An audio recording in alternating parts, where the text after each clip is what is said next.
Let's turn in the time we have left to Russia and Ukraine.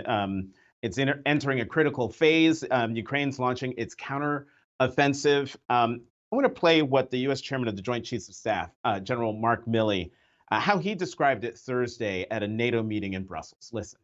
We have said before that war is dynamic. It is a contest of wills. As the Secretary just said, it's uncertain, it's violent, and as always, high cost. But we can be sure that Ukrainian bravery, competency, and preparedness will carry the day. And so, Megyn, since the war began, the United States has directed more than $75 billion in assistance to Ukraine, including military, financial, and humanitarian support. But I'm wondering, will the Republican House majority pump the brakes on the pace of that support? Might they tie support to Ukrainian gains on the battlefield? I think there is a big constituency for pumping the brakes. And again, I think this goes back to the kind of oppositional defiant disorder.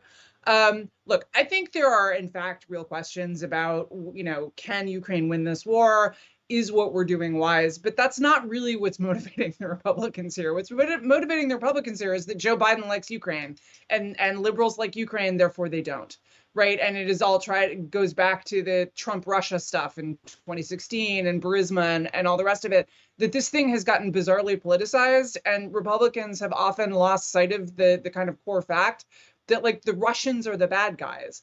And in any definition that the Republicans would have used before 2016, they would have called the Russians the bad guys. This is not one of those, like, questionable, oh gosh, this is hard, there's a lot of sides here. No, they just invaded Ukraine. They are not, even if you want to take the best Russian line about the Donbass and there's Russian speakers there who want to be part of Russia, they're now invading the part that does not want to be part of Russia. This is sheer nationalistic expansion. We tend to be against the people who just randomly invade other countries. And yet that's where the Republican Party is. It is all tied up with Trump. And I think that the interesting question for me is how the indictments are going to shift this. Because I think one thing just about sort of Putin's conduct of the war, and also about the way the Republicans were thinking about it, is Putin has to hold out for another year, Trump gets elected, and then the aid stops and Ukraine collapses. I think that's simplistic for a bunch of reasons, including the fact that we're not the only players here. Europe is obviously also giving a lot of aid to Ukraine.